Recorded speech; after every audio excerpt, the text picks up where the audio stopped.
Welcome to real GK analysis YouTube channel. Madhya Pradesh सामान्य ज्ञान के इस वीडियो में आप सभी का स्वागत है। 8000 वस्तुनिष्ठ प्रश्नों का महासागर का आज हमारा पार्ट 21वां होने वाला है। इसके पहले हमने ऑलरेडी 20 पार्ट अपलोड कर चुके हैं और ये सीरीज आपको दोस्तों मध्य प्रदेश पुलिस, जेल प्रहरी, वन रक्षक, पटवारी, आबकारी आरक्षक, शिक्षक पात्रता परीक्षा, labour inspector, sub inspector, MPPSC एवं ग्रुप 2, ग्रुप 4 और राज्य में अन्य जितनी भी प्रतियोगी परीक्षाएं होती हैं जहां पर एमपी जी के पूछा जाता है वहां पर आपके लिए इंपॉर्टेंट होगी। और सारे प्रश्न हमने पीईबी के हिसाब से डिजाइन किए हैं और अधिकांश प्रश्न हमारे प्रीवियस ईयर क्वेश्चन है जो किसी न किसी परीक्षाओं में जरूर पूछे गए हैं। तो चलिए देखते हैं आज का हम पहला इंपॉर्टेंट प्रश्न हमारा किस प्रकार से रहने वाला है।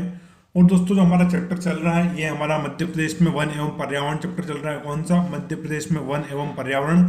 इसके पहले हमने 8 चैप्टर कंप्लीट कर लिए हैं, हमारा 9वां चैप्टर है। तो आप वीडियो को अंत तक पूरा देखें। चैनल पर अगर नए हो तो चैनल को सब्सक्राइब जरूर कर लें और अपने वीडियो को अपने अधिक से अधिक दोस्तों के साथ आपको शेयर भी करना है। और साथ दोस्तों एक और रिक्वेस्ट, आप वीडियो को पूरा देखें। 1 घंटे का वीडियो रहता है और आप इसको 1 मिनट 2 मिनट में ही देखते हैं, तो आप इसको पूरा देखें। एटलीस्ट आप हमारा एक वीडियो पूरा देखें जिससे कि आप हमारा कंटेंट समझ पाएंगे कि किस प्रकार के प्रश्न हम आपके लिए लेकर आते हैं। तो चलिए आज का पहला प्रश्न देखते हैं हम। मध्य प्रदेश राज्य जैव विविधता बोर्ड द्वारा जैव विविधता पुरस्कार का शुभारंभ कब किया गया? तो दोस्तों जो हमारा जैव विविधता पुरस्कार है जिसको मध्य प्रदेश जैव विविधता बोर्ड देता है। कौन?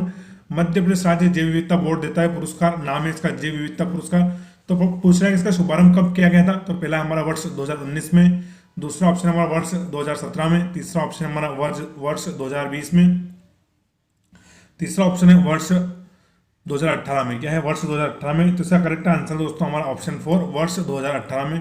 तो जो हमारा जैव विविधता पुरस्कार है ये वर्ष 2018 से देना प्रारंभ हुआ है। तो ऑप्शन 4 बिल्कुल हमारा करेक्ट आंसर है। अगला प्रश्न है हमारा, institute of forest research and human resource development Pradesh में कहाँ स्थित है? तो कौन सा इंस्टीट्यूट है? तो रिपीट करता हूँ, institute of forest research and human resource development Pradesh में कहाँ स्थित है? तो पहला ऑप्शन हमारा छिंदवाड़ा जिले में, दूसरा है सिवनी में, तीसरा ऑप्शन हो जाएगा भोपाल में और फोर्थ ऑप्शन हमारा ग्वालियर में। तो करेक्ट आंसर दोस्तों छिंदवाड़ा में। तो institute of forest research and human resource development कहाँ पर है? तो हमारे छिंदवाड़ा जिले में स्थित है। ऑप्शन 1 बिल्कुल हमारा करेक्ट आंसर है। अगला इंपॉर्टेंट क्वेश्चन है, संयुक्त राज्य एजेंसी द्वारा वर्ष 2012 से फॉरेस्ट प्लस कार्यक्रम प्रदेश में कहाँ संचालित किया जा रहा है? तो दोस्तों इसको संचालित कौन कर रहा है? तो हमारा संयुक्त राज्य एजेंसी है और कार्यक्रम का नाम क्या है? तो वो है फॉरेस्ट प्लस। तो देखते हैं, पहला ऑप्शन है हमारा होशंगाबाद वन मंडल में, दूसरा है हमारा सतपुड़ा राष्ट्रीय उद्यान में, तीसरा है हमारा हरदा वन मंडल में और फोर्थ है हमारा उपरोक्त सभी। तो इसका करेक्ट आंसर दोस्तों उपरोक्त सभी। तो जो फॉरेस्ट प्लस कार्यक्रम है ये हमारे होशंगाबाद वन मंडल, सतपुड़ा राष्ट्रीय उद्यान और हरदा वन मंडल तीनों में किया जा रहा है। तो करेक्ट आंसर हो जाएगा हमारा उपरोक्त सभी। अगला प्रश्न है, मध्य प्रदेश में सामाजिक वानिकी योजना कब प्रारंभ की गई? कौन सी? तो सामाजिक वानिकी प्रोग्राम योजना जो कि वर्ल्ड बैंक से सहायता प्राप्त है। तो देखते हैं, पहला ऑप्शन हमारा वर्ष 1978 में, दूसरा है 1972, तीसरा ऑप्शन हमारा 1974 और फोर्थ है हमारा 1976 में। तो करेक्ट आंसर हो जाएगा वर्ष 1976 में। तो जो मध्य प्रदेश में सामाजिक वानिकी योजना है ये वर्ष 1976 में शुरू की गई थी। तो करेक्ट आंसर हो जाएगा हमारा ऑप्शन 4। और दोस्तों प्रीवियस ईयर क्वेश्चन है ग्रुप 4 2016 में पूछा गया है और हाल फिलहाल में ग्रुप 2 और ग्रुप 4 दोनों में वैकेंसियां निकली हुई है। अगला प्रश्न है हमारा, मध्य प्रदेश में एकलव्य शिक्षा विकास योजना किस वित्तीय संस्था के सहयोग से प्रारंभ की गई है? तो पहला ऑप्शन हमारा भारतीय जीवन बीमा निगम, दूसरा है विश्व बैंक, तीसरा है हमारा एशियन विकास बैंक और फोर्थ है हमारा भारतीय स्टेट बैंक। तो करेक्ट आंसर दोस्तों भारतीय जीवन बीमा निगम। तो मध्य प्रदेश में एकलव्य शिक्षा विकास योजना किसकी वित्तीय सहायता से प्रारंभ है? तो ये हमारी भारतीय जीवन बीमा निगम यानी कि LIC, life insurance corporation of India, Bharatiya Jeevan बीमा निगम। तो ऑप्शन 1 बिल्कुल हमारा करेक्ट आंसर है। अगला प्रश्न है, मध्य प्रदेश में तेंदुपत्ता संग्राहकों के लिए चरण पादुका योजना का शुभारंभ कब किया गया? तो जो हमारी तेंदुपत्ता संग्राहक थे इनके लिए जो योजना शुरू हुई थी उसका नाम था चरण पादुका योजना। तो इसकी डेट पूछ रहा है। तो पहला ऑप्शन हमारा 19 अप्रैल 2018, दूसरा ऑप्शन है 10 अप्रैल 2019, तीसरा है हमारा 14 जून 2017 को और फोर्थ ऑप्शन हो जाएगा 15 मई 2015 को। तो करेक्ट आंसर है इस प्रश्न का हमारा ऑप्शन 1 19 अप्रैल 2018 को। तो तेंदुपत्ता संग्राहकों के लिए चरण पादुका योजना दोस्तों 19 अप्रैल 2018 को मध्य प्रदेश में प्रारंभ की गई थी। ऑप्शन फर्स्ट बिल्कुल हमारा करेक्ट आंसर है।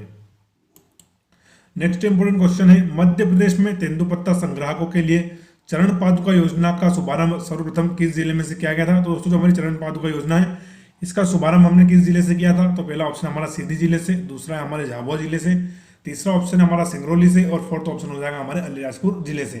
तो करेक्ट आंसर हो जाएगा दोस्तों इसका हमारा ऑप्शन थर्ड यानी कि सिंगरौली जिले से। तो तेंदुपत्ता संग्राहक होते हैं, इसकी जो चरण पादुका योजना है वो हमारे किस जिले से हमने प्रारंभ करी, तो हमारे सिंगरौली जिले से। कहाँ से? सिंगरौली जिले से। और इसको हम सिंगरौली जिले क्या बोलते हैं, जिसको हम मध्य प्रदेश की ऊर्जा राजधानी भी बोलते हैं। क्या बोलते हैं? मध्य प्रदेश की ऊर्जा राजधानी। और मध्य प्रदेश का सिंगापुर कौन है, तो वो भी हमारा सिंगरौली है। तो ऑप्शन थर्ड बिल्कुल हमारा करेक्ट आंसर है। अगला प्रश्न है, मध्य प्रदेश में दीनदयाल वनांचल सेवा का शुभारंभ कब किया गया?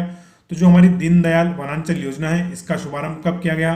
तो पहला ऑप्शन है हमारा 24 नवंबर 2016 को, दूसरा ऑप्शन है 10 नवंबर 2017 को, तीसरा है हमारा 5 अक्टूबर 2018 को और फोर्थ ऑप्शन हो जाएगा हमारा 20 अक्टूबर 2016 को। कब? 20 अक्टूबर 2016 को। तो करेक्ट आंसर दोस्तों इसका हमारा 20 अक्टूबर 2016। तो मध्य प्रदेश में दीनदयाल वनांचल सेवा का शुभारंभ 24 अक्टूबर 2016 को किया गया था। ऑप्शन 4 बिल्कुल करेक्ट है। अगला प्रश्न है, मध्य प्रदेश में जल प्रदूषण नियंत्रण बोर्ड का गठन कब किया गया? तो जो हमारा मध्य प्रदेश का जल प्रदूषण नियंत्रण बोर्ड है इसका गठन कब किया गया था? तो पहला ऑप्शन हमारा 26 जनवरी 1972, दूसरा ऑप्शन है हमारा 5 अक्टूबर 1975, तीसरा है हमारा 23 सितंबर 1974 और फोर्थ है हमारा ऑप्शन इनमें से कोई नहीं। तो करेक्ट आंसर है हमारा ऑप्शन थर्ड 23 सितंबर 1974। तो दोस्तों जो हमारा मध्य प्रदेश का जल प्रदूषण नियंत्रण बोर्ड है इसके हमने गठन कब कर दिया था? तो 23 सितंबर 1974 को इसका गठन किया गया था। तो ऑप्शन थर्ड बिल्कुल हमारा इस प्रश्न का करेक्ट आंसर है। अगला प्रश्न है, मध्य प्रदेश में किस वर्ष जैव विविधता बोर्ड का गठन किया गया था? इन दोस्तों हमारा बायोडाइवर्सिटी बोर्ड। तो इसका गठन कब किया गया था? तो पहला है हमारा वर्ष 2005 में, दूसरा ऑप्शन है वर्ष 2006 में, तीसरा है हमारा 2007 में और फोर्थ ऑप्शन है हमारा 2004 में। कब? 2004 में। तो देखते हैं करेक्ट आंसर क्या रहेगा। करेक्ट आंसर है हमारा ऑप्शन 1 यानी कि वर्ष 2005 में। तो जो हमारा जैव विविधता बोर्ड है इसका गठन कब हो गया था? तो वर्ष 2005 में इसका गठन कर दिया गया था। ऑप्शन 1 बिल्कुल करेक्ट है। नेक्स्ट इंपोर्टेंट क्वेश्चन है, मध्य प्रदेश में इको विकास बोर्ड का गठन कब किया गया, या जो हमारा मध्य प्रदेश इको विकास बोर्ड है इसकी स्थापना कब की गई? तो पहला ऑप्शन हो जाएगा 10 जून 2003, दूसरा है 18 मई 2004, तीसरा ऑप्शन है हमारा 17 जुलाई 2005 और फोर्थ ऑप्शन है हमारा 5 अक्टूबर 2006। तो करेक्ट आंसर हो जाएगा हमारा 17 जुलाई 2005। कब? 17 जुलाई 2005। तो मध्य प्रदेश इको विकास बोर्ड का गठन कब किया था हमने? तो हमने किया था 17 जुलाई 2005 को। ऑप्शन थर्ड बिल्कुल हमारा करेक्ट है। अगला प्रश्न है, मध्य प्रदेश में राज्य आपदा प्रबंधन प्राधिकरण कौन सा? तो मध्य प्रदेश राज्य आपदा प्रबंधन प्राधिकरण का गठन कब किया गया, ये कब अस्तित्व में आया था? तो देखते हैं हम। पहला ऑप्शन 15 अगस्त 2004, दूसरा है हमारा 5 सितंबर 2007, तीसरा है हमारा 5 जून 2006 और फोर्थ है हमारा इनमें से कोई नहीं। क्या हो जाएगा? इनमें से कोई नहीं। तो करेक्ट आंसर है इसका 5 सितंबर 2005 को, 5 सितंबर 2007 को हमारा जो राज्य आपदा प्रबंधन प्राधिकरण है इसका गठन किया गया था। तो डेट इंपॉर्टेंट है, याद रखें। 5 सितंबर 2007 मध्य प्रदेश में राज्य आपदा प्रबंधन प्राधिकरण का गठन किया गया था। ऑप्शन सेकंड बिल्कुल हमारा करेक्ट आंसर है।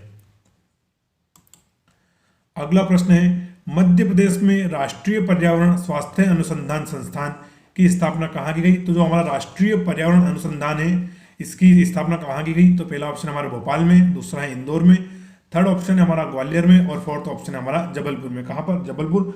चलिए देखते हैं इसका करेक्ट आंसर हम। तो करेक्ट आंसर है हमारा ऑप्शन 1 भोपाल। कहाँ पर? तो मध्य प्रदेश में राष्ट्रीय पर्यावरण स्वास्थ्य अनुसंधान संस्थान की स्थापना हमने कहाँ पर की है? तो वो करी है भोपाल में। तो ऑप्शन 1 बिल्कुल करेक्ट है।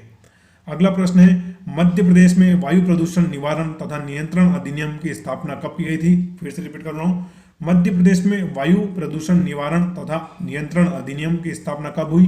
तो पहला ऑप्शन हमारा वर्ष 1974 में, दूसरा है 1981 में, तीसरा ऑप्शन हमारा वर्ष 1964 में और फोर्थ ऑप्शन हमारा वर्ष 1972 में।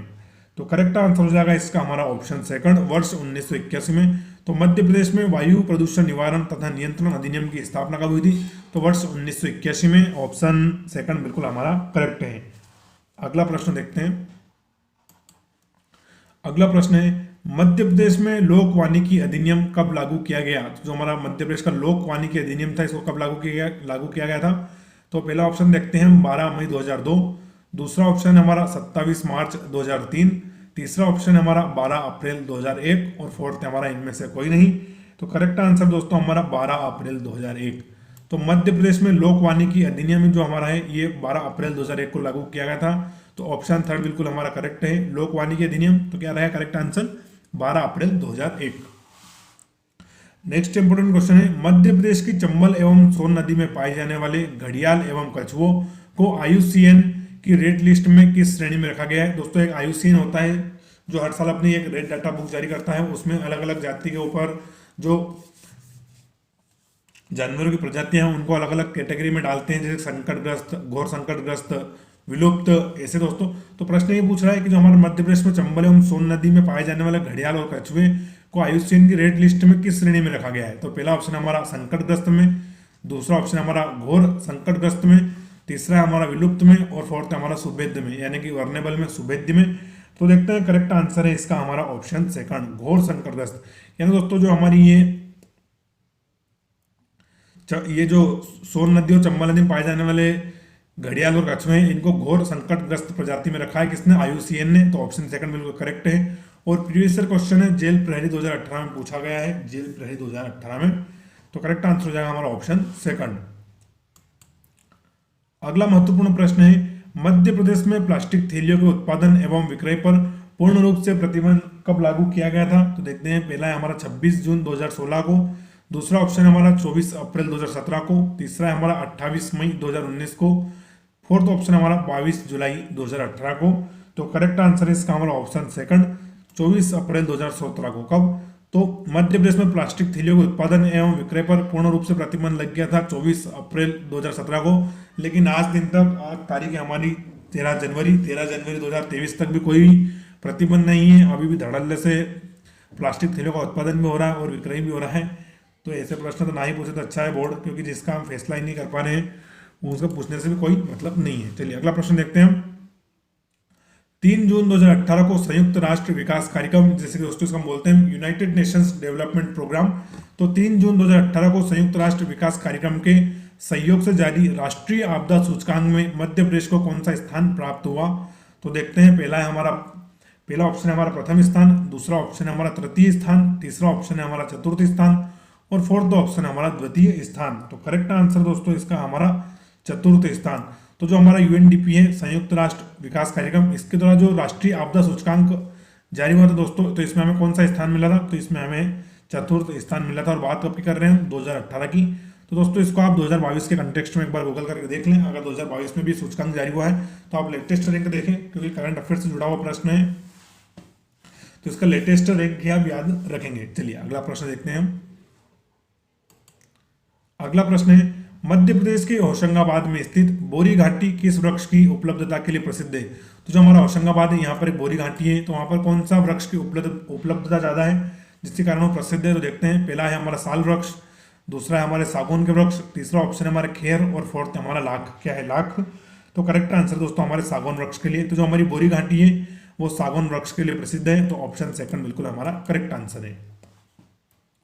नेक्स्ट क्वेश्चन है, मध्य प्रदेश राज्य जैव विविधता बोर्ड का अध्यक्ष कौन होता है। जो दोस्तों मध्य प्रदेश राज्य में जैव विविधता बोर्ड है, इसका अध्यक्ष कौन होता है। तो पहला है मध्य प्रदेश के राज्यपाल, दूसरा है हमारा सेवानिवृत्त न्यायाधीश, तीसरा ऑप्शन हो जाएगा हमारे मध्य प्रदेश के वन एवं पर्यावरण मंत्री और फोर्थ है हमारा मुख्यमंत्री। ये जो राज्य के मुख्यमंत्री होते हैं, क्या वो इसके अध्यक्ष होते हैं। तो करेक्ट आंसर देखते हैं, करेक्ट आंसर है ऑप्शन थर्ड। जो दोस्तों मध्य प्रदेश शासन में वन एवं पर्यावरण मंत्री होता है, वही हमारे जैव विविधता बोर्ड के अध्यक्ष भी होते हैं। तो प्रश्न पूछ लें कि मध्य प्रदेश राज्य जैव विविधता बोर्ड के अध्यक्ष कौन है, तो जो हमारे वन मंत्री हैं वही आपको करेक्ट आंसर रहेगा। तो करेक्ट आंसर क्या है, हमारे जो वन एवं पर्यावरण मंत्री होते हैं वही मध्य प्रदेश राज्य जैव विविधता बोर्ड के अध्यक्ष भी होते हैं। तो ऑप्शन थर्ड बिल्कुल हमारा करेक्ट है। साथ दोस्तों आप वीडियो में बने रहे, वीडियो को आपको पूरा देखना है। और हमने टोटल 20 पार्ट अपलोड कर दिए हैं, अब उनको भी देखें, बेहतर कॉन्सेप्ट आज बन जाएगा। आज हम 21वां पार्ट अपलोड कर रहे हैं और एटलीस्ट आपको हमारा एक वीडियो तो पूरा देखना ही है। हम आपके लिए बढ़िया बढ़िया इंपॉर्टेंट क्वेश्चन लेकर आते हैं। चलिए अगला प्रश्न देखते हैं। अगला प्रश्न है, मध्य प्रदेश में भोपाल गैस त्रासदी की घटना कब हुई थी। दोस्तों जो हमारी भोपाल में हुई थी गैस त्रासदी घटना, इसकी डेट पूछ रहा है। तो पहला है हमारा 4 से 5 जून 1981, दूसरा ऑप्शन है हमारा इनमें से कोई नहीं, तीसरा है 2-3 मई 1983 और फोर्थ ऑप्शन हमारा 2 से 3 दिसंबर 1984। तो करेक्ट आंसर है 2 से 3 दिसंबर 1984 में। तो दोस्तों जो भोपाल गैस त्रासदी हुई थी ये 2 दिसंबर की रात को और 3 दिसंबर के अर्ली मॉर्निंग को हुई थी। तो कब, 2 से 3 दिसंबर 1984। ऑप्शन 4 बिल्कुल हमारा करेक्ट आंसर है। नेक्स्ट क्वेश्चन है, किस वर्ष में जैव विविधता विभाग का गठन मध्य प्रदेश में किया गया।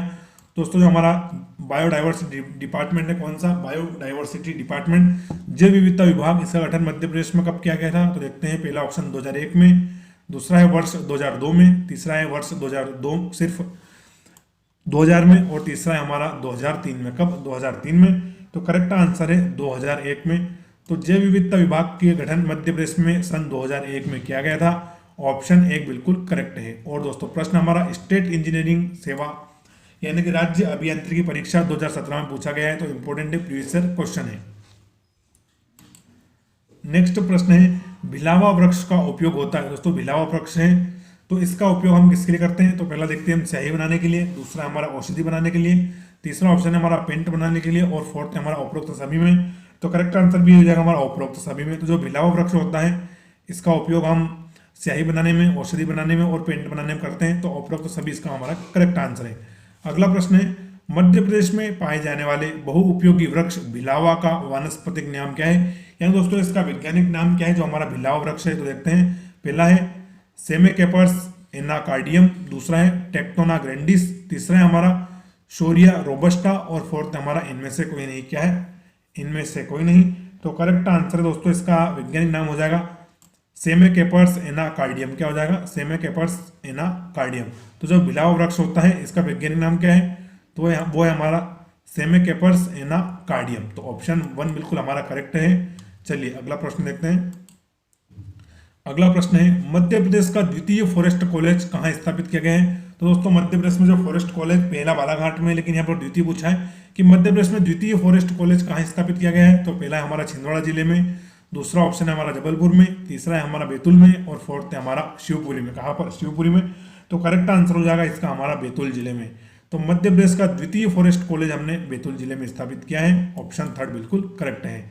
अगला इंपॉर्टेंट प्रश्न है निम्न में से कौन सा उत्पादन मध्य प्रदेश के जंगलों द्वारा प्राप्त किया जाता है? तो दोस्तों कौन सी चीज है जिसका उत्पादन हम मध्य प्रदेश के जंगलों द्वारा प्राप्त कर रहे हैं? तो देखते हैं। पहला है हमारा लकड़ी, बांस, ये लकड़ी के बाद काम आएगा है ना, लकड़ी, बांस और तेंदुपत्ता दोनों, दूसरा है हमारा ऑप्शन इनमें से कोई नहीं, तीसरा है हमारा लकड़ी और बांस, और फोर्थ है हमारा तेंदुपत्ता। तो करेक्ट आंसर हो जाएगा दोस्तों हम जो मध्य प्रदेश जंगल है वहां से हम लकड़ी भी प्राप्त कर रहे हैं, बांस भी प्राप्त कर रहे हैं और तेंदुपत्ता भी प्राप्त कर रहे हैं। तो पहला ऑप्शन हमारा बिल्कुल करेक्ट है कि मध्य प्रदेश के जंगलों से हम लकड़ी, बांस और तेंदुपत्ता तीनों का ही उत्पादन कर रहे हैं। तो ऑप्शन 1 बिल्कुल हमारा करेक्ट आंसर है। और दोस्तों ये भी प्रीवियस ईयर क्वेश्चन है, कनिष्ठ आपूर्ति अधिकारी 2018 में पूछा गया था।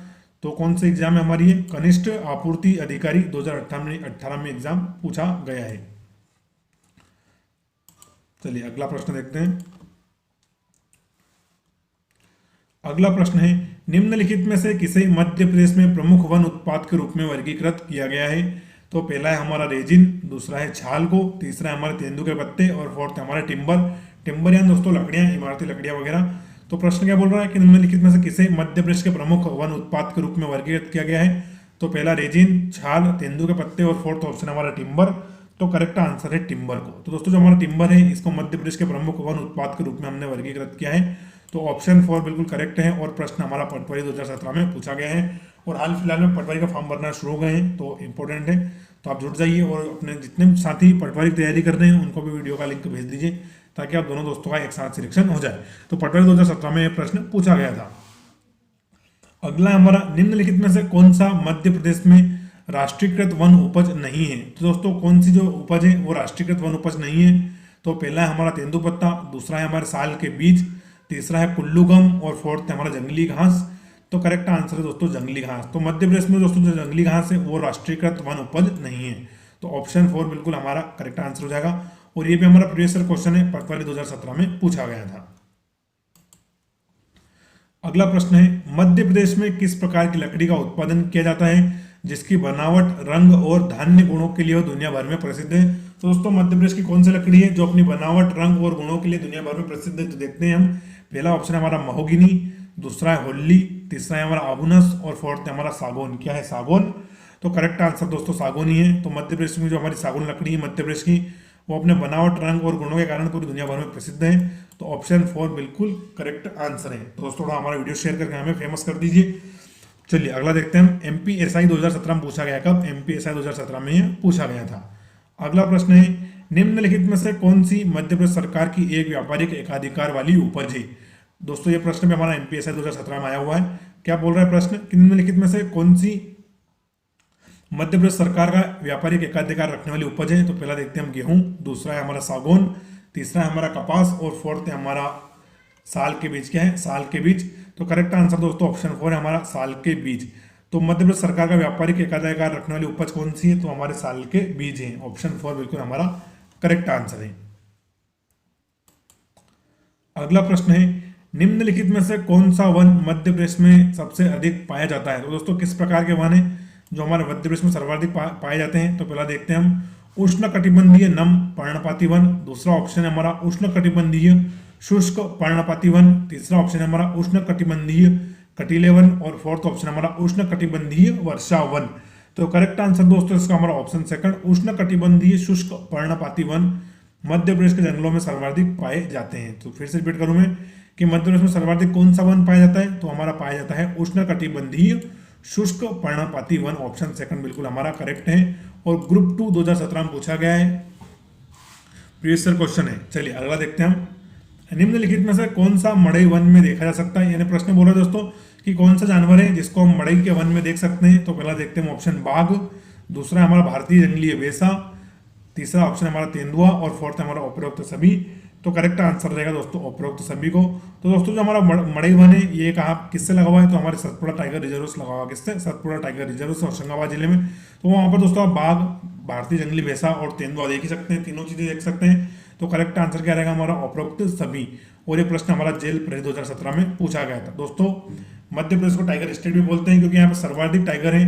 इसके अलावा दोस्तों मध्य प्रदेश में पूरे देश में सर्वाधिक तेंदुओं की संख्या भी रिकॉर्ड की गई है। तो मध्य प्रदेश टाइगर स्टेट के साथ साथ लेपर्ड स्टेट भी है क्योंकि मध्य प्रदेश में ही सर्वाधिक बाघ और तेंदुए दोनों पाए जाते हैं। और दोस्तों पूरे भारत में सिर्फ मध्य प्रदेश ही एक ऐसा राज्य है जहाँ पर चीता भी आ गए हैं। क्या आ गए हैं? चीता।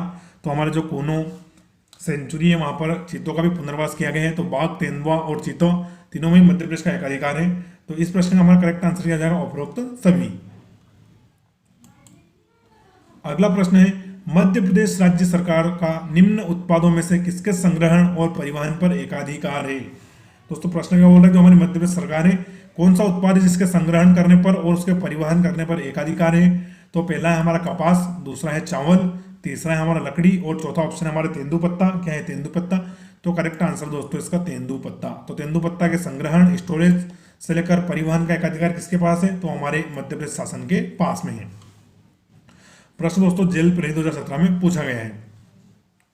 अगला इंपोर्टेंट प्रश्न है, निम्न में से कौन सा जिला घने वन आवरण वाले जिलों की श्रेणी में आता है? यानी दोस्तों यहाँ बिल्कुल डेंस फॉरेस्ट है। तो देखते हैं कौन सा जिला है। तो पहला है हमारा सीधी जिला, दूसरा ऑप्शन है हमारा मुरैना, तीसरा है ग्वालियर और फोर्थ है हमारा राजगढ़। तो करेक्ट आंसर रहेगा हमारा ऑप्शन फर्स्ट सीधी जिला।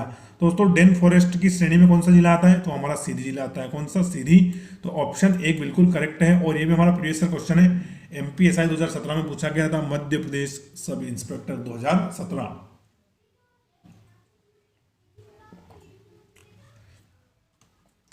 चलिए अगला इंपोर्टेंट क्वेश्चन देखते हैं। अगला प्रश्न है, निम्नलिखित में से मध्य प्रदेश के राष्ट्रीयकृत वन में किसका उत्पादन किया जाता है? जो मध्य प्रदेश के राष्ट्रीयकृत वन है उसमें किसका उत्पादन किया जाता है? तो पहला है हमारे साल के बीज का, दूसरा है हमारा तेंदुपत्ता का, तीसरा ऑप्शन है हमारा उपरोक्त में से कोई नहीं और चौथा ऑप्शन है हमारा उपरोक्त दोनों। तो करेक्ट आंसर दोस्तों हमारा उपरोक्त दोनों। तो जो मध्य प्रदेश के राष्ट्रीयकृत वन है वहां पर साल के बीज और तेंदुपत्ता दोनों का ही उत्पादन किया जाता है। तो करेक्ट आंसर क्या रहेगा हमारा उपरोक्त दोनों। और प्रश्न दोस्तों ये भी मध्य प्रदेश सब इंस्पेक्टर 2017 में पूछा गया है। अगला प्रश्न है, बांस का प्रयोग इनमें से किस कार्य के लिए होता है? जो हमारे बांस होते हैं उनका प्रयोग किस कार्य के लिए होता है? तो पहला है हमारा रेलवे के स्लीपर बनाने में, दूसरा है भवन निर्माण में, तीसरा है हमारा बीडी निर्माण में और फोर्थ है हमारा कत्था निर्माण में। तो करेक्ट आंसर क्या हो जाएगा? भवन निर्माण में। तो दोस्तों जो हमारा बांस है इसका उपयोग कहाँ करते हैं हम? तो भवन निर्माण में करते हैं। आपने देखा होगा कि जब भवन बनता है तो ऊंचे मचान बनाने के लिए हम बांस के ऊपर बांस बच्चे जिसको हम क्या बोलते हैं बल्ली, बल्ली से बल्ली बांध कर उसको मचान बनाते हैं। तो बांस का प्रयोग किस कार्य के लिए होता है? तो भवन निर्माण के लिए होता है। तो ऑप्शन सेकंड बिल्कुल करेक्ट है। और प्रश्न दोस्तों डेयरी फेडरेशन परीक्षा 2016 में पूछा गया है। तो डेयरी फेडरेशन परीक्षा 2016 में। चलिए अगला प्रश्न देखते हैं। अगला प्रश्न है, निम्न में से किस वस्तु का प्रयोग औषधि निर्माण के लिए किया जाता है? तो दोस्तों वस्तु या कौन सा हमारा पेड़ है या वृक्ष है उसका हम प्रयोग औषधि निर्माण के लिए कर रहे हैं। तो पहला देखते हैं हम खेर का, दूसरा है लाख का, तीसरा है हमारे सागौन का और फोर्थ है हमारा साल का। किसका? साल का। तो करेक्ट आंसर दोस्तों खेर का। तो जो हमारा खेर वृक्ष है इसका उपयोग हम औषधि निर्माण के लिए करते हैं। तो ऑप्शन 1 बिल्कुल करेक्ट है, खेर वृक्ष। और ये प्रश्न भी हमारा डेयरी फेडरेशन 2015 में पूछा गया था। नेक्स्ट इंपोर्टेंट क्वेश्चन है, निम्नलिखित में से किस स्थान पर वन विद्यालय नहीं है। दोस्तों जो हमारा वन विद्यालय है वो किस स्थान पर नहीं है, तो पहला है हमारा अमरकंटक में, दूसरा है गोविंदगढ़ में, तीसरा ऑप्शन हमारा धार जिले में, और फोर्थ है हमारे लखनादौन में। कहाँ पर, लखनादौन में। तो करेक्ट आंसर है ऑप्शन थर्ड, धार में। तो दोस्तों जो धार है यहाँ पर वन विद्यालय नहीं है, बाकी अमरकंटक, गोविंदगढ़ और लखनादौन तीनों ही जगह वन विद्यालय हैं। तो ऑप्शन थर्ड बिल्कुल हमारा करेक्ट है, और दोनों ही प्रश्न हमारे डेयरी फेडरेशन परीक्षा 2015 और 2016 में पूछे गए हैं। अगला प्रश्न है, हाल ही में मध्य प्रदेश प्रदूषण नियंत्रण बोर्ड का ऑफिस कहाँ शिफ्ट हो गया है। तो जो हमारे मध्य प्रदेश का प्रदूषण नियंत्रण बोर्ड है इसका ऑफिस कहाँ शिफ्ट हो गया है, तो पहला है हमारा ओरछा में, दूसरा हमारा मंडी द्वीप में, तीसरा ऑप्शन हमारा मेहर में, और फोर्थ ऑप्शन हमारा सरदारपुर में। कहां पर, सरदारपुर में। तो करेक्ट आंसर दोस्तों मंडी द्वीप में।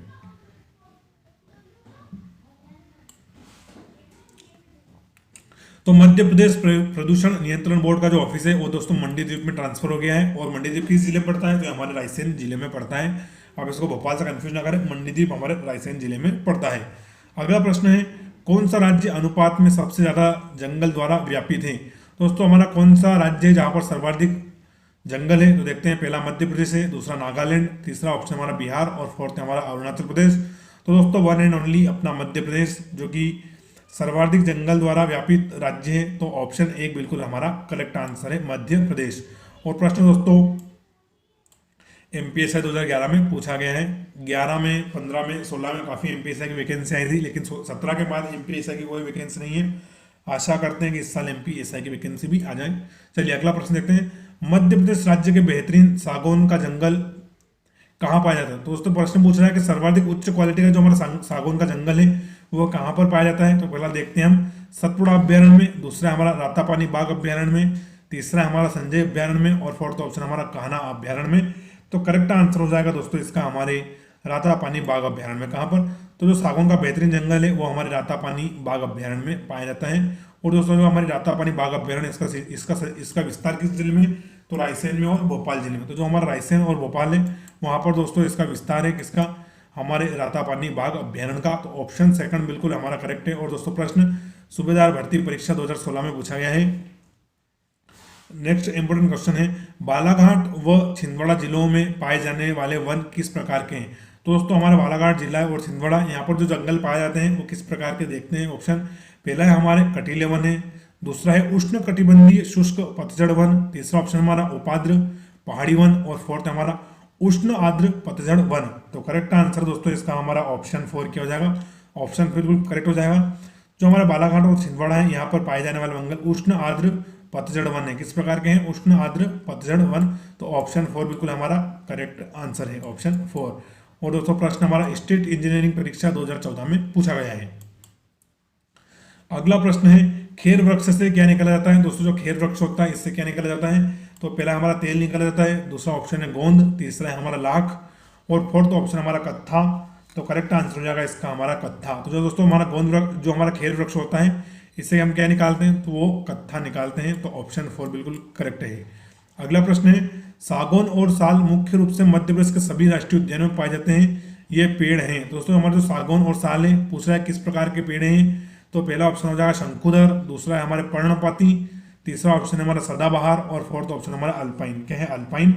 तो करेक्ट आंसर हो जाएगा इसका दोस्तों हमारा ऑप्शन सेकंड पर्णपाती।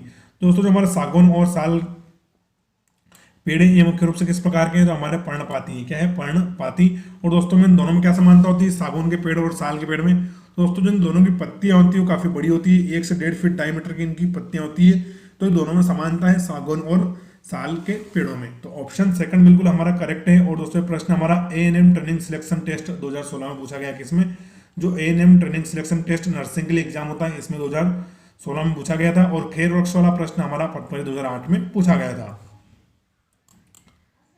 अगला प्रश्न है, वन्य जीव प्रबंधन में आमतौर पर शामिल है। जब भी दोस्तों हम वन्य जीवों का प्रबंधन करते हैं तो देखते हैं उसमें आमतौर पर क्या शामिल होता है। तो पहला ऑप्शन हमारा अभ्यारण्यों और राष्ट्रीय उद्यानों को बनाना, दूसरा ऑप्शन हो जाएगा शिकार की रोकथाम तथा जानवरों की जनगणना करना, तीसरा हमारा स्थायी जल संसाधनों को बढ़ावा देना, और फोर्थ है हमारा उपरोक्त सभी।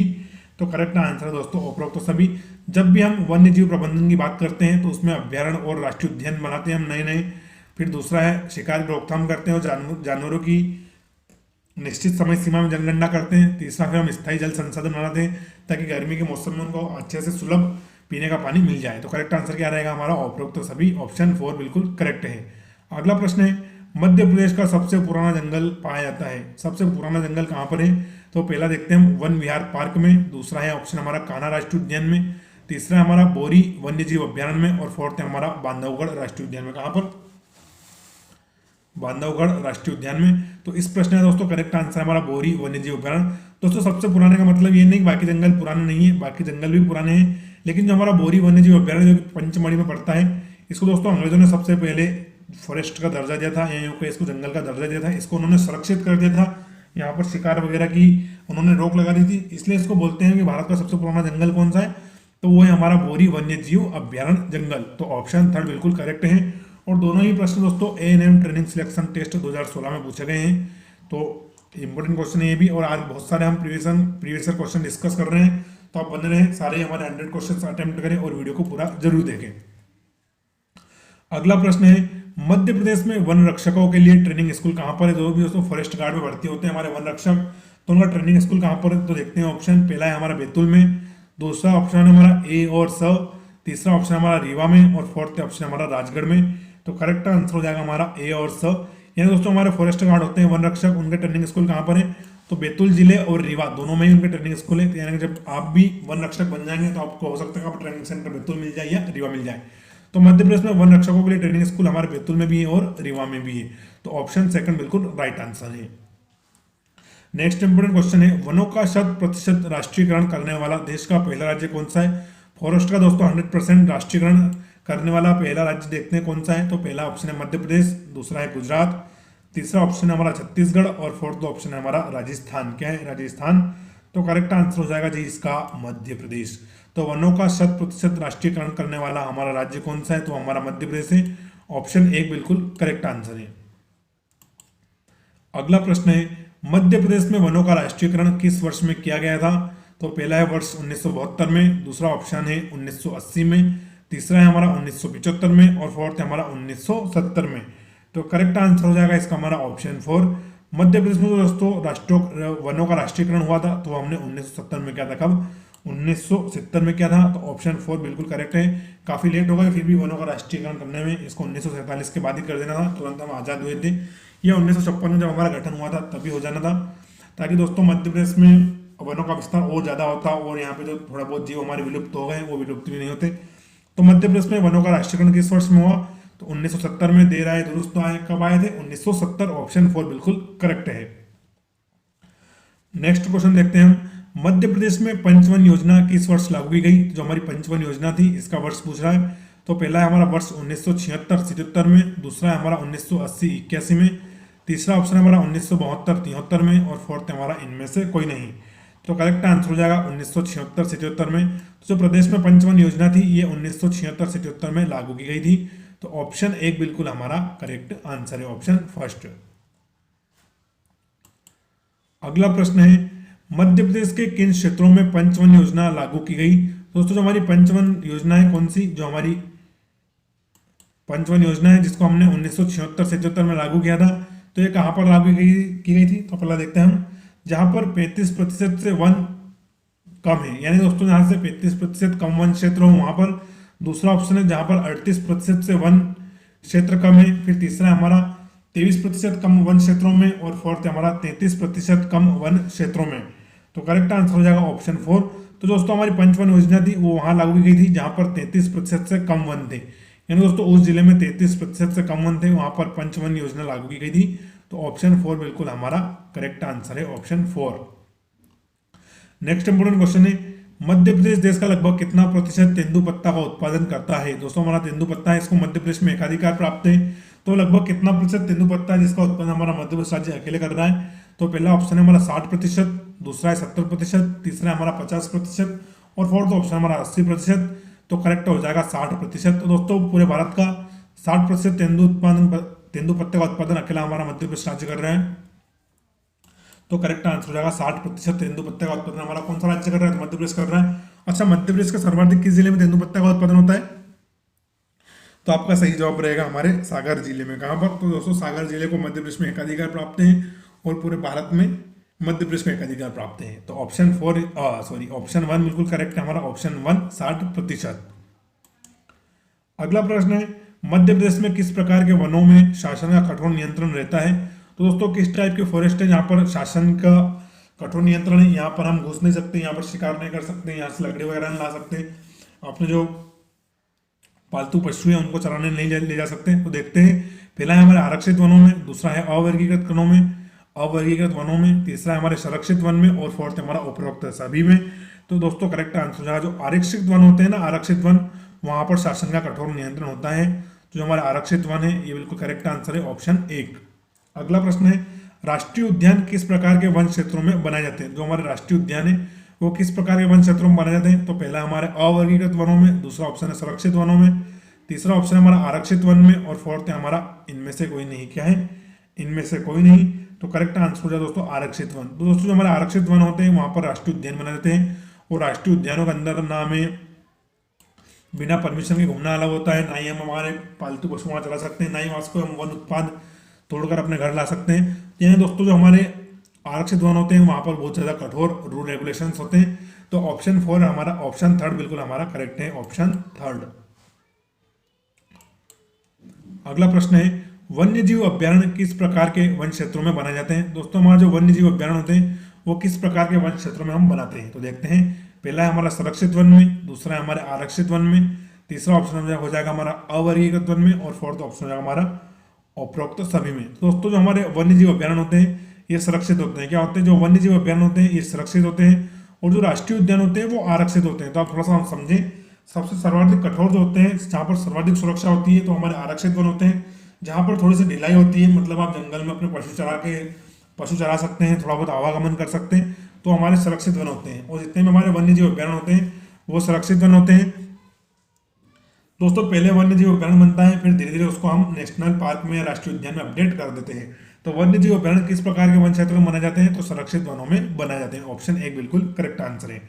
अगला है हमारा, किस प्रकार के वनों में पशुचारण एवं आवागमन की सुविधा उपलब्ध रहती है? तो देखते हैं, पहला है हमारा सुरक्षित वन, दूसरा है अवर्गीकृत वन, तीसरा है हमारा आरक्षित वन और फोर्थ है हमारा उपरोक्त सभी। क्या है? उपरोक्त सभी। तो करेक्ट आंसर है दोस्तों इसका हमारे ऑप्शन 2 अवर्गीकृत वन। तो जो हमारे अवर्गीकृत वन होते हैं दोस्तों यहाँ पर तो आपको काफी छूट मिलती है, यहाँ आप आराम से घूम फिर सकते हैं, पशुचारण कर सकते हैं, साथ साथ आवागमन भी कर सकते हैं। ये तीसरी कैटेगरी होती है। पहली होती है आरक्षित वन, दूसरे होते हैं हमारे संरक्षित वन और तीसरी कैटेगरी होती है अवर्गीकृत वन। तो किस प्रकार के वनों में पशुचारण एवं आवागमन की सुविधा होती है? तो अवर्गीकृत वनों में होती है। ऑप्शन 2 बिल्कुल करेक्ट आंसर है।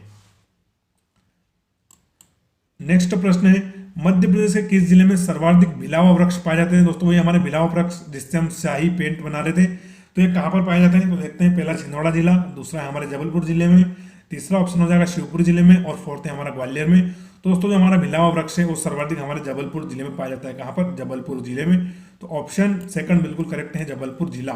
भिलावा वृक्ष लेकर प्रसिद्ध कौन है? तो हमारा जबलपुर जिला है। और दोस्तों जबलपुर हमारी न्यायिक राजधानी है क्योंकि मध्य प्रदेश का हाईकोर्ट हमारे जबलपुर जिले में ही स्थापित किया गया है। नेक्स्ट इंपोर्टेंट क्वेश्चन है, उत्कृष्ट इमारती लकड़ी प्रदान करने वाला वृक्ष कौन सा है? इमारती लकड़ी यानी दोस्तों जो हमारे घर निर्माण में आती है, जो हमें दरवाजे खिड़कियां वगैरह बनाने में आती है, पलंग वगैरह, तो उत्कृष्ट इमारती लकड़ी प्रदान करने वाले वृक्ष का नाम देखते हैं। तो पहला है हमारा सागवान, दूसरा है बबूल, तीसरा है हमारा साल और फोर्थ ऑप्शन रहेगा हल्दू। क्या है? हल्दू। तो करेक्ट आंसर रहेगा दोस्तों सागवान। दोस्तों सागवान को ही हम सागौन भी बोलते हैं। तो उत्कृष्ट इमारती लकड़ी वाला वृक्ष कौन सा है? तो हमारा सागवान या सागौन। ऑप्शन 1 बिल्कुल करेक्ट है और ये प्रश्न प्रीवियस क्वेश्चन है, स्टेट इंजीनियरिंग 2014 में पूछा गया है। चलिए कुछ और इंपोर्टेंट क्वेश्चन देखते हैं हम।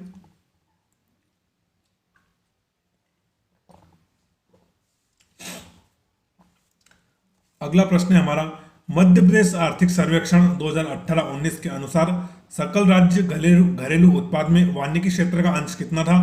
चलिए फिर से इसको रिपीट करूंगा कि दोस्तों जो मध्य प्रदेश का आर्थिक सर्वेक्षण 2018-19 में हुआ था उसके अनुसार सकल राज्य घरेलू उत्पाद में वानिकी क्षेत्र का अंश कितना था?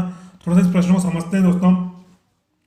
तो दोस्तों मान लीजिए मध्य प्रदेश ने टोटल अपना 100 सकल राज्य घरेलू उत्पाद किया है। कितना? 100 घरेलू राज्य उत्पाद किया है। तो उसमें हम देखते हैं वानिकी क्षेत्र कितना अंश था। तो पहला है हमारा 2.35%, दूसरा ऑप्शन है हमारा 1.8%, तीसरा है हमारा ऑप्शन 3.25% और फोर्थ है हमारा 4.2%। तो करेक्ट आंसर हो जाएगा हमारा ऑप्शन 1 2.35%। कितना 2.35%। तो दोस्तों इसको हिसाब से समझे हम कि मान लो मध्य प्रदेश ने 100 सकल राज्य घरेलू उत्पाद किए हैं, तो उसमें से 2.35% हमारे वानिकी क्षेत्र से थे, यानी कि 2.35% जो हमारा उत्पाद था वो हमारे वानिकी क्षेत्र से था। तो ऑप्शन 1 बिल्कुल हमारा करेक्ट आंसर है। नेक्स्ट प्रश्न है, मध्य प्रदेश में आखिरी पर्यावरण नीति कब जारी की गई थी? तो दोस्तों आखिरी पर्यावरण नीति हमने कब जारी की थी? तो पहला हमारा वर्ष 1997 में, दूसरा है वर्ष 1999 में, तीसरा ऑप्शन हमारा वर्ष 1996 में और फोर्थ है वर्ष 1998 में। तो करेक्ट आंसर हो जाएगा ऑप्शन सेकंड वर्ष 1999 में। तो मध्य प्रदेश की आखिरी पर्यावरण नीति दोस्तों वर्ष 1999 में जारी की गई थी। और प्रश्न हमारा जेल प्रहरी 2017 में पूछा गया है, तो बहुत इंपोर्टेंट क्वेश्चन है, प्रीवियस ईयर क्वेश्चन है, ऑप्शन सेकंड। अगला प्रश्न है, देश का प्रथम विश्व बांस सम्मेलन मध्य प्रदेश के किस जिले में आयोजित किया गया था? कौन सा तो विश्व का प्रथम बांस सम्मेलन? तो देखते हैं, पहला हमारा ऑप्शन हो जाएगा सीहोर में, दूसरा है हमारे रायसेन में, तीसरा है भोपाल में और फोर्थ ऑप्शन हो जाएगा हमारे इंदौर में। कहां पर? इंदौर में। तो करेक्ट आंसर दोस्तों इंदौर में। तो दोस्तों बांस संबंधी जितनी भी गतिविधियां हैं वो हमारे इंदौर में होती हैं। जैसे कि भारत का पहला बांस शोरूम कहां पर खोला गया था? तो वो भी इंदौर में खोला गया था और विश्व का प्रथम बांस सम्मेलन हमारे इंदौर में किया गया था। तो ऑप्शन 4 बिल्कुल हमारा करेक्ट है, इंदौर।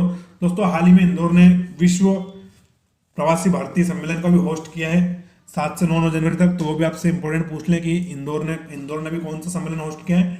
तो प्रवासी भारतीय सम्मेलन होस्ट किया है। इसके अलावा दोस्तों Madhya Pradesh global investor summit को भी होस्ट कर रहा है, वो भी हमारा इंदौर जिला ही कर रहा है। तो इंदौर में विश्व बांस सम्मेलन हुआ था। साथ ही साथ दोस्तों इंदौर भारत का सबसे स्वच्छ शहर है और मध्य प्रदेश की आर्थिक राजधानी भी है। अगला प्रश्न है हमारा, वर्ष 2019 तक मध्य प्रदेश में कितने वनग्राम थे? दोस्तों वनग्राम वही होते हैं जो हमारे राष्ट्रीय उद्यान और अभ्यारण्य के अंदर होते हैं या उनकी सीमाओं के आसपास स्थित होते हैं। तो प्रश्न पूछ रहा है कि 2019 तक कितने वनग्राम थे? तो पहला है हमारा ऑप्शन 925, दूसरा ऑप्शन है हमारा 935, तीसरा ऑप्शन हमारा 940 और फोर्थ ऑप्शन है हमारा 945। तो करेक्ट आंसर हो जाएगा इसका दोस्तों हमारा 925। तो वर्ष 2019 तक मध्य प्रदेश में 925 वनग्राम थे। कितने? 925 वनग्राम। तो ऑप्शन 1 बिल्कुल हमारा करेक्ट है, 925 वनग्राम थे हमारे मध्य प्रदेश में 19 तक। ऑप्शन 4 बिल्कुल करेक्ट है। अगला प्रश्न है, मध्य प्रदेश में प्रति व्यक्ति वन क्षेत्र कितना है? तो देखते हैं, पहला ऑप्शन हमारा 0.18 वर्ग किलोमीटर, दूसरा हमारा 1.2 वर्ग किलोमीटर, तीसरा ऑप्शन हो जाएगा 0.12 वर्ग किलोमीटर और फोर्थ हमारा इनमें से कोई नहीं। तो करेक्ट आंसर दोस्तों 0.12 वर्ग किलोमीटर मध्य प्रदेश में प्रति व्यक्ति वन क्षेत्र है। तो याद रखें आप इंपोर्टेंट, इसको हम बढ़ाएं, वृक्षारोपण ज्यादा करें और अनावश्यक हो तो पेड़ बिल्कुल भी न काटें। तो मध्य प्रदेश में प्रति व्यक्ति वन क्षेत्र कितना है? तो वह है 0.12 वर्ग किलोमीटर। ऑप्शन 3 बिल्कुल हमारा करेक्ट आंसर है। नेक्स्ट प्रश्न है, मध्य प्रदेश में खुले वनों का प्रतिशत है, जो हमारे खुले वन होते हैं उनका प्रतिशत कितना है? तो पहला ऑप्शन है 10.66%, दूसरा ऑप्शन है 11.77%, तीसरा ऑप्शन हो जाएगा 12.4% और फोर्थ ऑप्शन हो जाएगा 13.7%। कितना? 13.7%। तो करेक्ट आंसर दोस्तों 11.77%। तो जो हमारा मध्य प्रदेश में खुला वन है वो कितना प्रतिशत है? तो वो 11.77% है। तो ऑप्शन सेकंड बिल्कुल हमारा करेक्ट आंसर है। अगला प्रश्न है, निम्न में से किन जिलों में 2% से भी कम वन पाए जाते हैं? कितने जो हमारे कौन कौन से जिले जहां पर 2% से भी कम वन है? तो देखते हैं, पहला है हमारा उज्जैन, दूसरा है रतलाम, तीसरा है शाजापुर और फोर्थ ऑप्शन है उपरोक्त सभी। तो करेक्ट आंसर दोस्तों उपरोक्त सभी।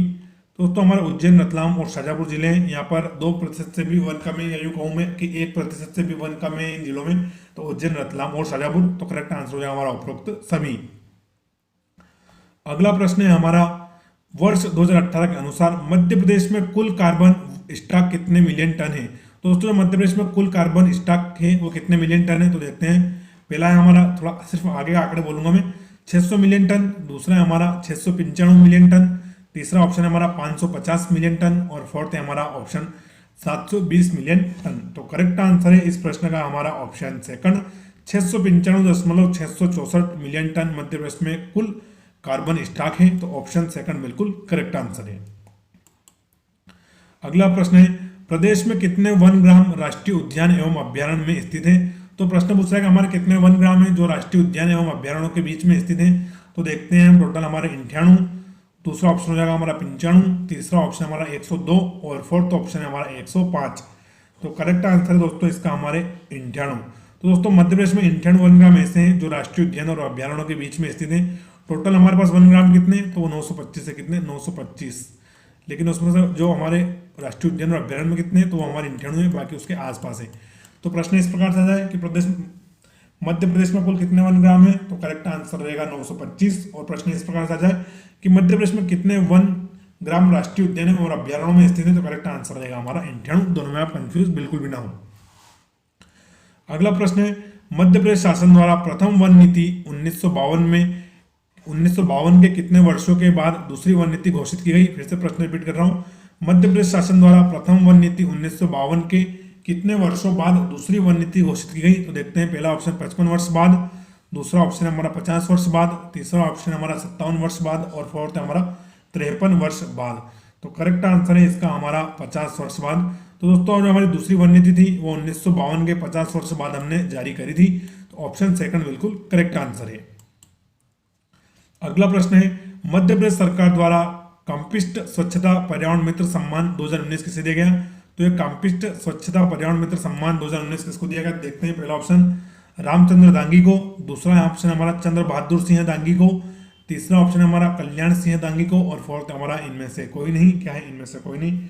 तो करेक्ट आंसर हो जाएगा दोस्तों इसका चंद्र बहादुर सिंह दांगी। तो कंपिस्ट स्वच्छता पर्यावरण मित्र पुरस्कार 2019 किसको दिया गया है, तो चंद्र बहादुर सिंह दांगी को दिया गया है। आप 2021-22 का जरूर देख लें, ये 19 का है, 21-22 का जरूर आप देख लें करंट अफेयर्स में, इस प्रकार का भी प्रश्न आ जाए तो। चलिए अगला प्रश्न देखते हैं, लेखक चैंपियन एवं सेठ के वनों के वर्गीकरण के अनुसार मध्य प्रदेश में कितने प्रकार के वन हैं। तो फिर से रिपीट करूंगा, लेखक चैंपियन एवं सेठ के वनों के वर्गीकरण के अनुसार मध्य प्रदेश में कितने प्रकार के वन हैं। तो देखते हैं 18 प्रकार के, दूसरा ऑप्शन हमारा 22 प्रकार के, तीसरा ऑप्शन हमारा 20 प्रकार के और फोर्थ हमारा 15 प्रकार के। कितने, 15 प्रकार के। तो करेक्ट आंसर दोस्तों हमारा 18 प्रकार के। तो लेखक चैंपियन एवं जो सेठ ने वनों का वर्गीकरण किया है उसके अलावा दोस्तों मध्य प्रदेश में 18 प्रकार के वन है, 18 प्रकार के। तो ऑप्शन 1 बिल्कुल करेक्ट आंसर है। चलिए अगला इंपोर्टेंट क्वेश्चन देखते हैं। प्रश्न है कि निम्नलिखित में से किन वनों में, प्रश्न क्या है कि निम्नलिखित में से किन वनों में जैव मृत्तिका वन कहा जाता है। तो किस प्रकार के वनों को हम जैव मृत्तिका वन कहते हैं। तो पहला हमारा उष्ण कटिबंधीय आर्द्र पतझड़ वन को, दूसरा ऑप्शन हमारा उष्ण कटिबंधीय शुष्क पतझड़ वन को, तीसरा ऑप्शन हमारा उष्ण कटिबंधीय कटीले वन को और फोर्थ हमारा इनमें से कोई नहीं। तो करेक्ट आंसर हो जाएगा हमारा ऑप्शन सेकंड, उष्ण कटिबंधीय शुष्क पतझड़ वन को दोस्तों हम जैव मृत्तिका वन भी बोलते हैं। तो आप याद रखें, जो हमारा उष्ण कटिबंधीय शुष्क पतझड़ वन है उनका एक और निक नेम भी है, तो वो है हमारा जैव मृत्तिका वन। तो करेक्ट आंसर हो जाएगा हमारा ऑप्शन सेकंड। अगला प्रश्न है, मध्य प्रदेश के किस जिले में कटंग बास पाए जाते हैं। तो जो हमारे कटंग बास हैं वो देखते हैं किस जिले में पाए जाते हैं। तो पहला है हमारा सीधी जिले में, दूसरा है हमारा राजगढ़ में, तीसरा ऑप्शन है हमारा सिंगरौली में और फोर्थ है हमारा अ और सौ दोनों, यानी कि 1 और 3 दोनों। तो करेक्ट आंसर है इसका हमारा ऑप्शन 4, 1 और द दोनों। तो दोस्तों जो हमारे कटंग बास हैं वो मध्य प्रदेश में सीधी और सिंगरौली दोनों ही जिले में पाए जाते हैं। तो कटंग बास करेक्ट आंसर रहेगा हमारा सीधी जिला भी और सिंगरौली जिला भी। ऑप्शन 4 बिल्कुल राइट आंसर है।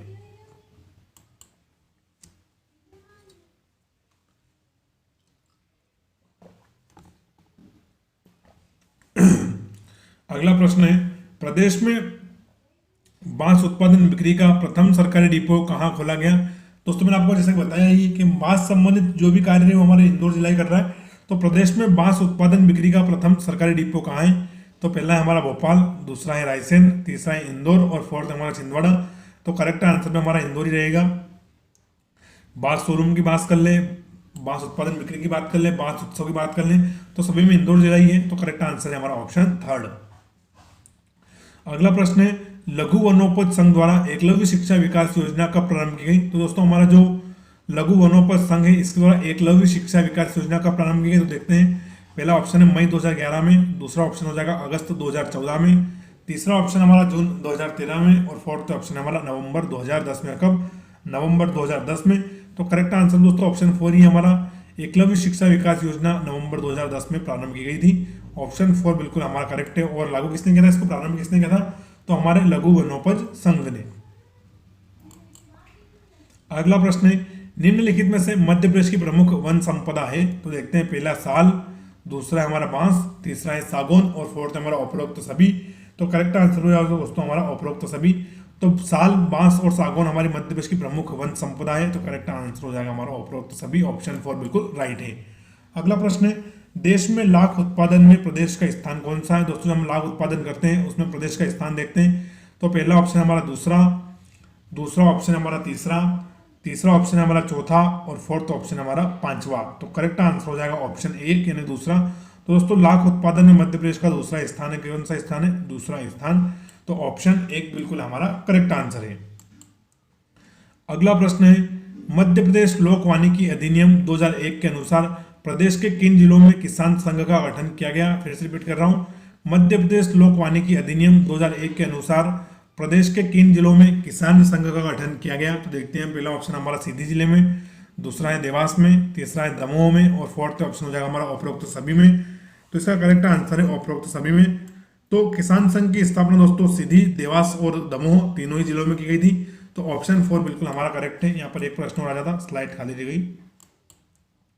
अगला प्रश्न है, हाल ही में प्रदेश में पाठशाला की पौधशाला योजना शुरू हुई, सत्य कथन का चयन कीजिए। तो दोस्तों, हमारी पाठशाला की पौधशाला योजना है, इसमें हमें सत्य कथन का चुनाव करना है। तो पहला है, यह योजना वन विभाग द्वारा प्रदेश के 28 जिलों के 35 शासकीय माध्यमिक विद्यालयों में शुरू की गई। दूसरा ऑप्शन है, युवा पीढ़ी में पौधारोपण के प्रति जागरूकता लाना इसका प्रमुख उद्देश्य है। तीसरा ऑप्शन है, इस योजना में कक्षा 6 से 8वीं तक के विद्यार्थी शामिल किए जाएंगे। और फोर्थ ऑप्शन हमारा उपरोक्त सभी कथन सत्य हैं। तो करेक्ट आंसर दोस्तों हमारा उपरोक्त सभी कथन सत्य हैं। जो पाठशाला की पौधशाला योजना है, इसमें दोस्तों ये प्रदेश के 28 जिलों के 35 शासकीय माध्यमिक विद्यालयों में प्रारंभ की गई है। फिर दोस्तों, इस जो योजना है हमारी पाठशाला की पौधशाला, इसका उद्देश्य है कि युवा पीढ़ी में पौधारोपण प्रति जागरूकता है और जो हमारी कक्षा 6 से 8वीं तक के बच्चे इसमें शामिल हैं। तो करेक्ट आंसर हो जाएगा हमारा ऑप्शन 4। तो दोस्तों, यहाँ पर हमारा मध्य प्रदेश के वन एवं पर्यावरण वाला चैप्टर खत्म हो गया है। टोटल 174 प्रश्न हमने इस चैप्टर से डिस्कस किए, 174। अब दोस्तों हम नया चैप्टर शुरू करेंगे, उसका नाम है हमारा मध्य प्रदेश में राष्ट्रीय उद्यान एवं अभ्यारण्य क्या है। मध्य प्रदेश में राष्ट्रीय उद्यान एवं अभ्यारण्य, ये हमारा नया चैप्टर है। इसके पहले दोस्तों हम मध्य प्रदेश का भौगोलिक विस्तार, मध्य प्रदेश का गठन, मध्य प्रदेश एक दृष्टि में, मध्य प्रदेश की नदियां एवं जलप्रपात, मध्य प्रदेश में बहुउद्देशीय सिंचाई परियोजना, मध्य प्रदेश की मिट्टियां, मध्य प्रदेश की जलवायु और मध्य प्रदेश में वन एवं पर्यावरण, ये टोटल चैप्टर है। इनका हम अच्छे से देख चुके हैं, इनके सारे हमने प्रीवियस क्वेश्चन डिस्कस कर लिए हैं। अब नया चैप्टर शुरू करेंगे हम राष्ट्रीय उद्यान एवं अभ्यारण्य। और दोस्तों, टोटल हमने 20 वीडियो ऑलरेडी अपलोड है, तो पूरी प्लेलिस्ट बनी हुई है एमपीजी के क्वेश्चन नाम से। तो उसको देखें आप एमपीजी के क्वेश्चन नाम से। जितने भी चैप्टर के मैंने नाम लिए वो सारे हमने कंप्लीट कर लिए हैं। और नया चैप्टर है हमारा राष्ट्रीय उद्यान एवं अभ्यारण्य। तो इसका पहला प्रश्न देखते हैं किस प्रकार है। तो पहला प्रश्न है, हाल ही में प्रदेश के किस राष्ट्रीय उद्यान में टाइगर सफारी प्रारंभ करने की कार्य योजना बनाई गई है। तो दोस्तों, हमारे जितने भी हमारे राष्ट्रीय उद्यान होते हैं वहाँ पर टाइगर सफारी होती है। तो कौन कौन से हमारे राष्ट्रीय उद्यान है जहाँ पर टाइगर सफारी प्रारंभ करने की कार्य योजना बनाई गई है। तो पहला है हमारा कान्हा और पेंच नेशनल पार्क, दूसरा ऑप्शन हमारा बांधवगढ़ नेशनल पार्क, तीसरा ऑप्शन हमारा सतपुड़ा नेशनल पार्क और फोर्थ ऑप्शन हमारा उपरोक्त सभी। तो करेक्ट आंसर भी दोस्तों हमारा उपरोक्त सभी। तो दोस्तों, हमारे कान्हा, पेंच, बांधवगढ़ और सतपुड़ा सभी नेशनल पार्क में अच्छे से टाइगर सफारी होती है। तो करेक्ट आंसर हमारा उपरोक्त सभी। और दोस्तों, सर्वाधिक बाघों का घनत्व हमारे किस सफारी में, तो हमारे बांधवगढ़ सफारी में। कहाँ पर? बांधवगढ़ में। यहाँ पर सर्वाधिक टाइगर का घनत्व है।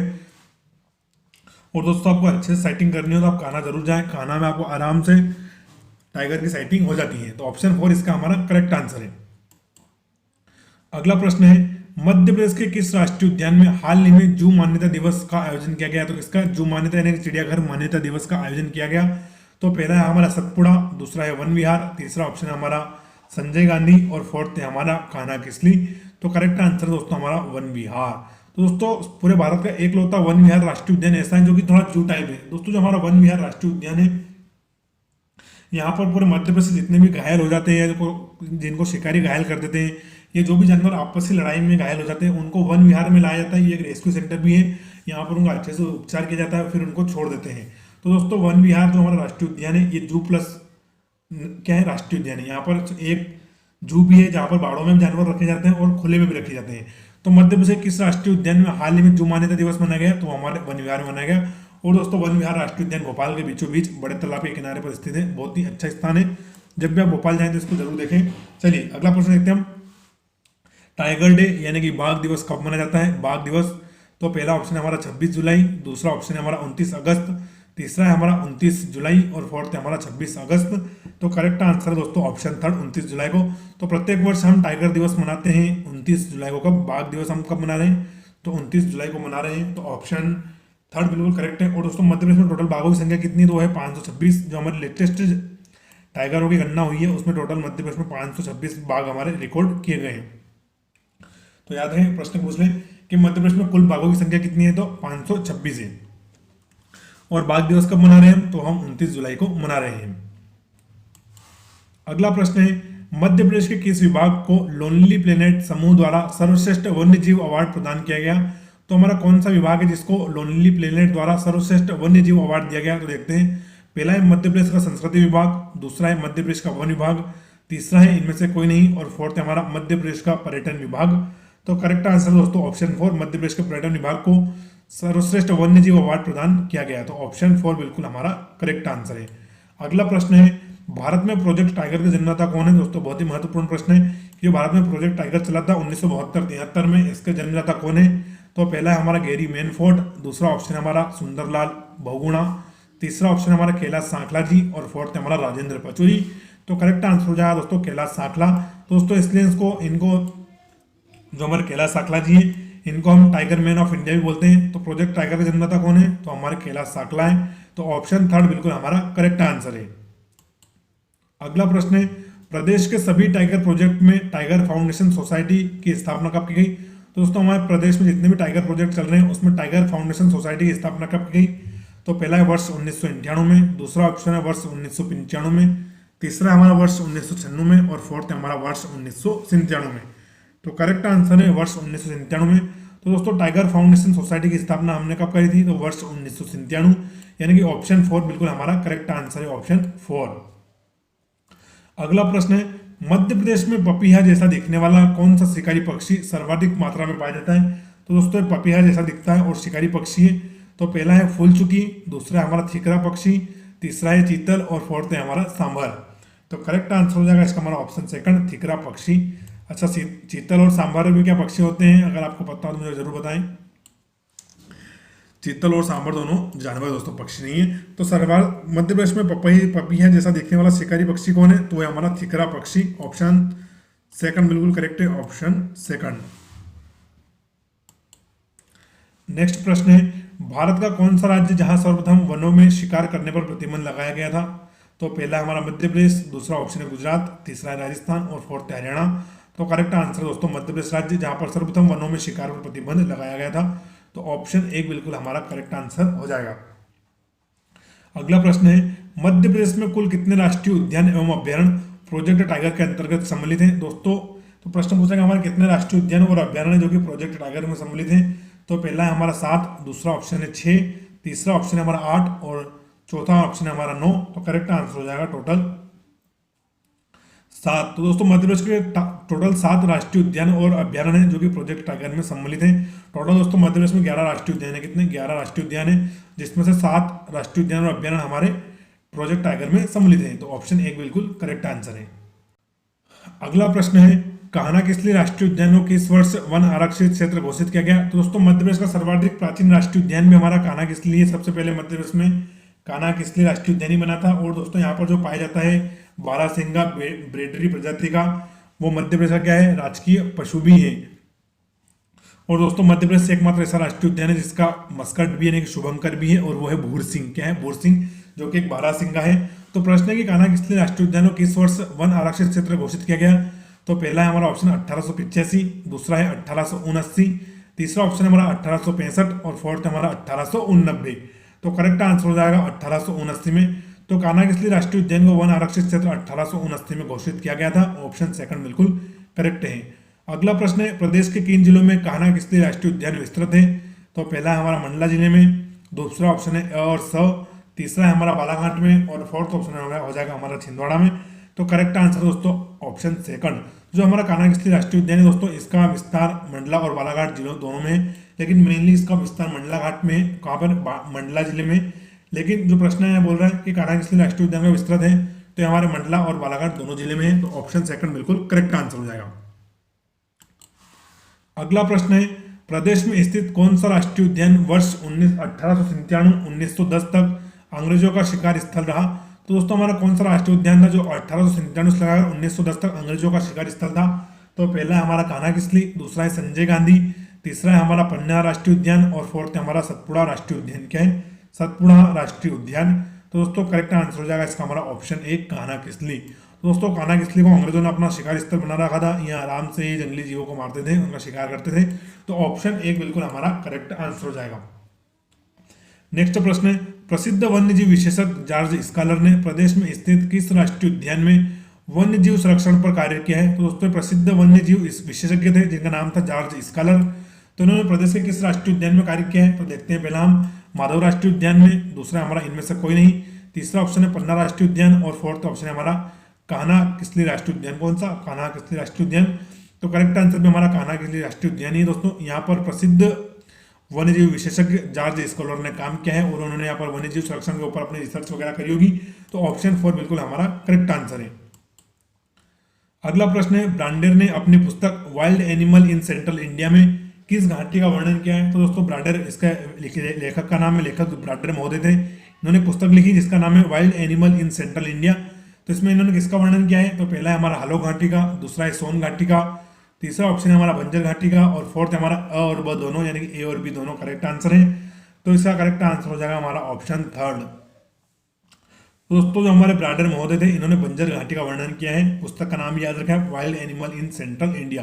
तो ऑप्शन 3 बिल्कुल हमारा इसका करेक्ट आंसर है। नेक्स्ट प्रश्न है, वर्ष 2020 में मड़ई सतपुड़ा टाइगर रिजर्व